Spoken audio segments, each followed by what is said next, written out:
to another area where it's so important for assistants to get results in their role, and that's building a relationship with their executive and the team that they support as well. So Jodie, why don't you pick this one up? Can you talk to us a little bit about how you've gone about building strong relationships with your executives, and also just let us know the role that you're in at the moment. Are you one-to-one with your executive, or do you have a few that you support? Give us a picture of it. At the moment, I support 2 C-suite executives. I love the role I'm in at the moment. The company, the way we work, it's all great for me. I was given full autonomy from the get-go because they were just so busy. They needed someone to just swoop in and just go. And that's what I aimed to achieve in the early days. One of the remits actually was set by the executive to say, you need to get on with my team. You need to make sure that you know them, you understand what they need, how they work. And for me, then aligning that with what I'd been learning about the role, we were just moving out of that rhetoric of gatekeeper, wasn't we? We're the gatekeepers, and more into the gateway. And now when I think of, what we are, we're, not a gatekeeper of anyone. We're a gatekeeper of time. So building those strong relationships with the team, the wider team, I had to get uncomfortable. I had to, as my introversy immediately said, oh God, no, I'll just send them an email, say, hi, I'm here. How are you? But I needed to be where they are, they are, and where they are in their careers. And that is face-to-face meetings.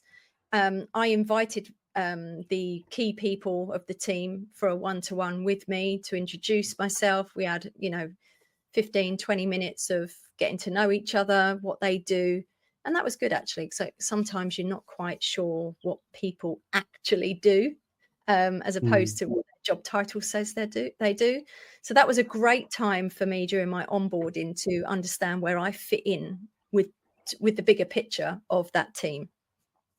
I would say making the most of my one-to-ones with my executive now. So building that relationship requires a mix of conversation, and I like to have at least 2 or 3 parts to every conversation, and that kind of builds our relationship, which compensates for not being there in the office Monday to Friday 9 to 5, when it was a little bit easier to get to know someone when you're constantly hearing them all day, or you're seeing them and how they work and where they go for lunch, or how they view work. Are they constantly running around? Are they head down?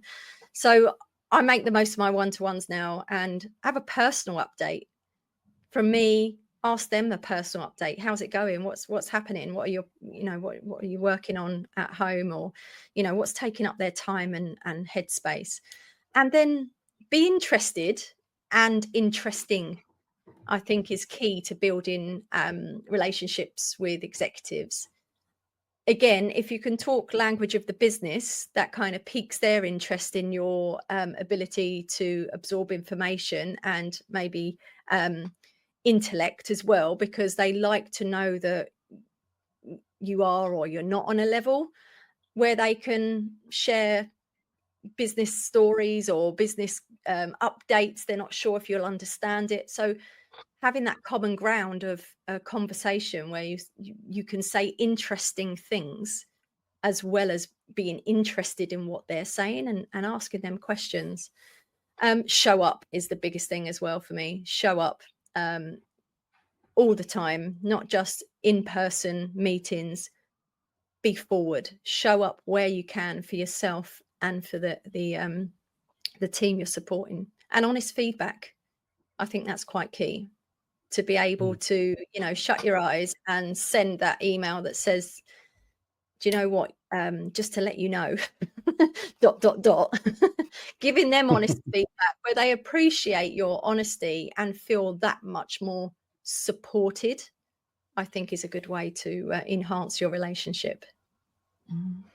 So mine is different. Mine is more trust and reliability, because my exec, I didn't have any time to catch up with it because he was in back to back and he was going on till late. So I had to work around, and every time I did put something into the diary, it was always replaced with the client meeting. And he had a high sort of caliber of clients, sirs, lords, dames, and all that. So would be consistent, being dependable and being consistent in my actions. If I said I'm going to do something, I'll do that. Follow through with my commitments on that, and also being confidential. I mean, super sensitive information with discretion, and maintaining that trust and confidence with your execs and your team. And also, I found that if you did something wrong, I mean, this is back in the past, you always sweep out, oh, he won't know, or she won't know, just sweep it under the carpet. The elder I've become, I think accountability. I did a mistake. I tell them right there and then, I've done a mistake, but I've sorted it out. This is now calm. Because if they find out and you think, oh, they won't find out, they will always find out. And I think for them to find out from somebody else is actually breaking that trust. And that's why, for me, it's always trust and reliability for working with my execs and team. It's such a good point you made there, Craig, particularly around meetings, because I think everybody says it. You need to have a one-to-one meeting with your executive as often as possible. And so many times assistants will say, my executive is always taking the meeting out of the diary. There's always something, particularly if it's, an executive who's, client facing or having to go and have, high level meetings. There's never going to be a point when an assistant will say, excuse me, actually, my meeting is more important than whatever you've just replaced my meeting with. That's never going to happen. So no. I love the point that you made there about, I'm just going to be consistent. I'm going to always be there, so that trust builds to the point when they probably do start to think, actually, I need to keep that meeting in with my assistant. Definitely. I think you can add in some strategies as well. If that does happen, it's happened to me in the past, and I've become a bit more vocal as to why that's very important and the reasons, why I need to be kept informed. And you've got typically control of that calendar. So if my one-to-ones often get changed or moved, but I can see it coming, and I will make sure I still happen as a conversation at some point in the day and move it, even if it is 5 o'clock or a quick chat, or if it's absolutely rammed, I will think ahead and text and say, we're not going to get our one-to-one in. Shall we just do it via text, just to get it out of the way and make sure we offload anything that needs to be said or considered or touched on? And sometimes, in a stressful work week, that's all it takes, rather than then you taking it upon yourself to think, oh, my meeting always gets cancelled. They don't like me. They don't respect me. It might just be, a case of managing time better and, scheduling that send. Don't send another email. Look at the calendar strategically to think, is that the best day and time going forward? Should we move it? Can I be flexible? And I think that's always worked for me, is being flexible to the point where I'm giving something up, but I know in return it's going to aid my job the next day so much better. And if they can't attend the meeting, that's fine. Another strategy I've employed is going to the meeting anyway that they're going to be at and just listening in firsthand. Say, that's fine, I'll just sit in on this one and to better understand. So that can be a one-to-one in effect, even though you're not going through the personal one-to-one stuff. Just listening and being present at meetings can often be that plan B, if you like, the fallback.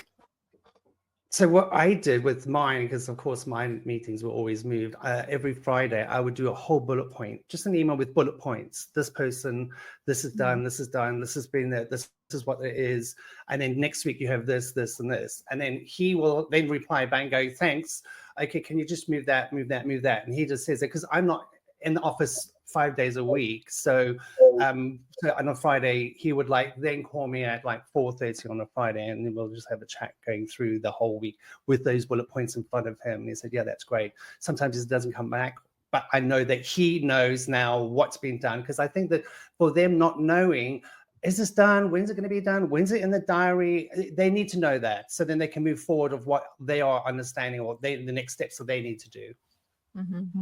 It's about being tenacious, isn't it? Which I think is so important for their assistants. Okay, exactly as you've both said, something's not quite working, but I need this to do my job effectively. So I'm going to come up with a plan B, a plan C. I'm going to get the things I need because I take my job seriously. I'm I know that to get results in the role that I need to do these certain things. So I'm going to be tenacious in how I achieve that. And I think you've both said that they're so perfectly around meetings, because that is often kind of where we get all of the information we need with our executive. So it's being tenacious and just making sure you get that information out of your executive, however you do it.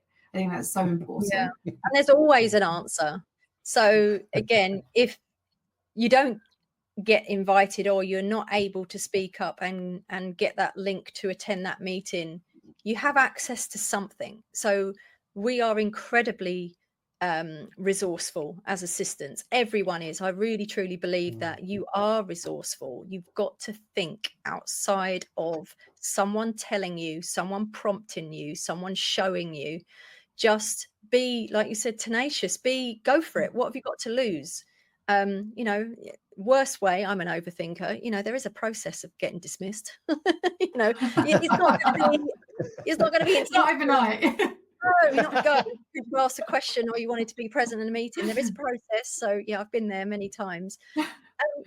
Be resourceful. Go into the inbox.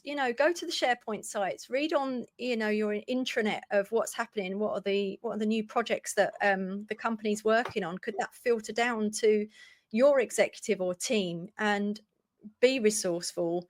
Do your research. There's always a way to overcome the basics of one-to-ones being cancelled, not getting enough time, not understanding priorities.